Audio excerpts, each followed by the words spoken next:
With us today, we have Professor Renee Hobbs. She is the Professor of Communication Studies at the Harrington School of Communication and Media at the University of Rhode Island. She's also the author of the book, Mind Over Media, Propaganda Education for a Digital Age.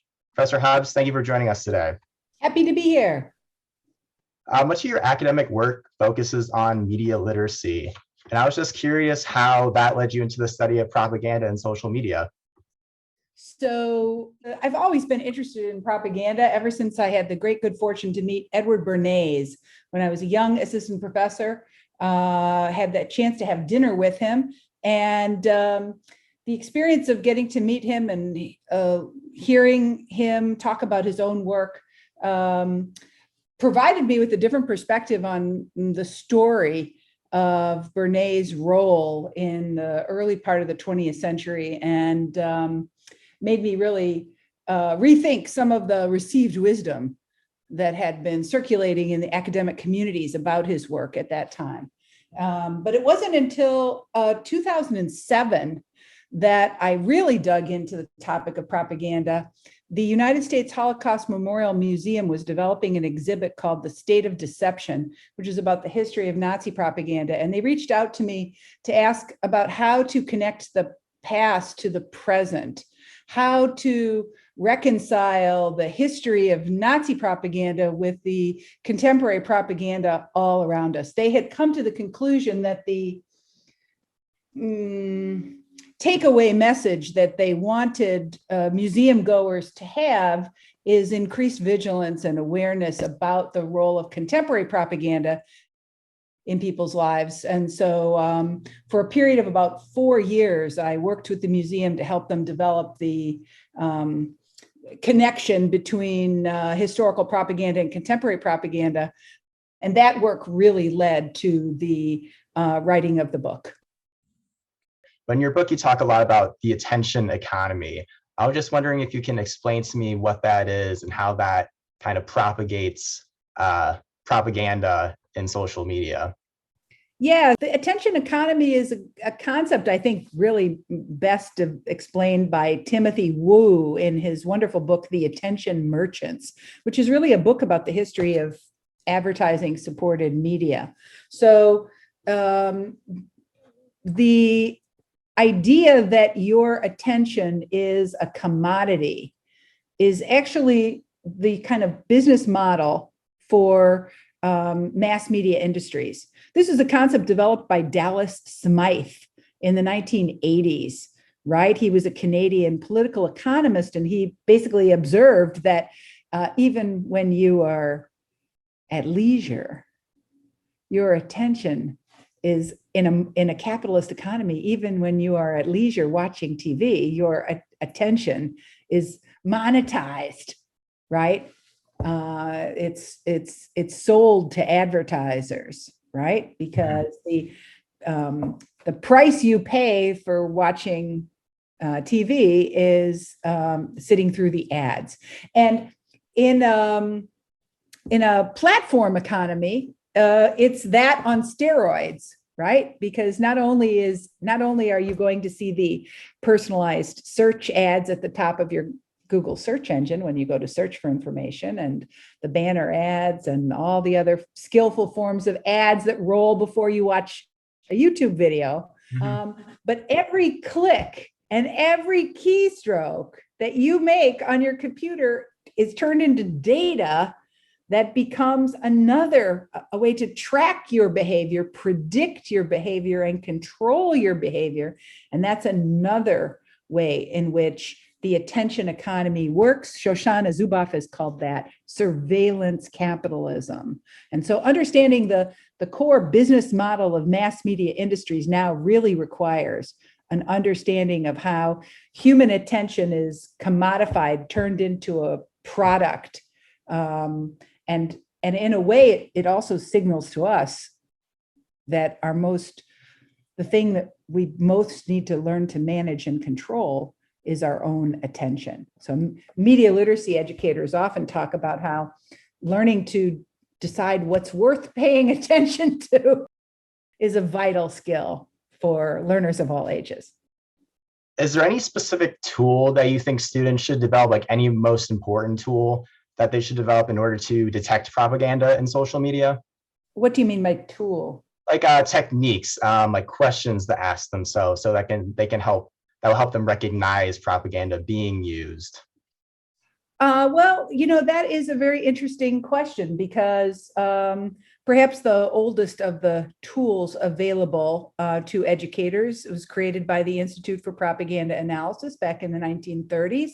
And many of us old people learned about these rhetorical techniques back when we were in high school or in college, concepts like the bandwagon effect and glittering generalities. And one of the things that in our work with American educators, one of the things we realized that this is a very stable list. Plenty of teachers still, of course, use the list of rhetorical strategies as developed by the Institute for Propaganda Analysis. But that identifying techniques alone was not sufficient for making sense of the new forms of propaganda that circulate in culture, like clickbait, like pseudoscience, like conspiracy theories. And so we, in the media literacy community, we have a set of critical questions that include consideration of the political and economic context in which message circulates, the different frames of interpretation that propaganda can be understood, and of course the question of omission. To recognize the bias or the point of view in propaganda, you pay attention to what's not said, what's not presented, what's omitted. So we like the media literacy critical questions as a way to promote general critical thinking about propaganda. You discuss in your book that one of the biggest obstacles in teaching propaganda in schools is the increasingly polarized world that we find ourselves in. I was just curious if you could talk a little bit how teachers could potentially depolarize their classrooms so we can have discussions about propaganda education in schools. So, of course, when educators gain a deeper awareness of their own biases, their own interpretive lenses, right? The glasses that we wear when we're making sense of media messages. When educators are more reflective and metacognitive about their own biases, then that helps them to listen better and not be so defensive.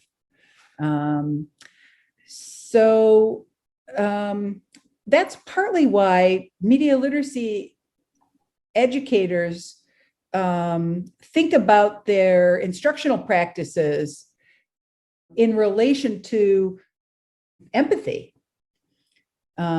Because to listen well, you have to kind of let go of your own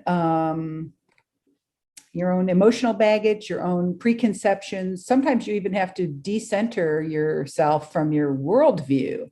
Mm-hmm. So that's one of the delights of teaching, but it's also one of the challenges of teaching, is to try not to indoctrinate students with our own worldviews, but to actually sort of invite them to engage in a practice we call critical autonomy, which is actually a Socratic method of asking questions and eliciting responses in a way that encourage students to think for themselves. Dr. Hobbs, what's your initiative for the next, let's say, the next 5 years? If you have an agenda in the next 5 years, what do you want to accomplish? Well, my lifetime goal, one that I set out back in 1992 or 1993, was that before I retired, every single one of the 75 million children in American public schools would get a media literacy learning experience before they graduated from high school. So I would say that that is still my target. And the work that I now do teaching teachers is driven by that big goal. There's 3 million teachers in American public schools.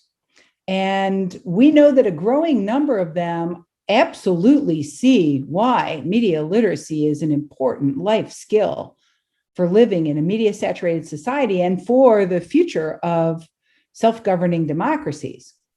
But the next step is to figure out how to empower teachers for the unique challenges of teaching about propaganda and disinformation. Think about it this way. When you teach math, right? A ratio formula is the same today as it was last year, last month, the month before that, the year before that, and the millennia before that, right? Mm-hmm. But with media literacy, we are always adapting to the media culture that students are inhabiting. So media literacy teachers now are trying to figure out how to help students identify propaganda on TikTok, even though we ourselves are just learning to use TikTok. And the fact that media literacy strives to be relevant to the lived experience of the learner puts us gives us some unique challenges as educators. And the educators who embrace this work are so innovative and so creative and rise to that challenge. So I just hope to continue to support them in the years ahead. Well, it looks like that's all the time we have for today. Once again, we've been talking to Professor Renee Hobbs, author of the book Mind Over Media, Propaganda Education for a Digital Age. Thank you for joining us, Professor Hobbs. Thanks for the opportunity to talk with you about this important topic. We have a shared mission here. So It seems that keep way. up the good work. Thank you so much.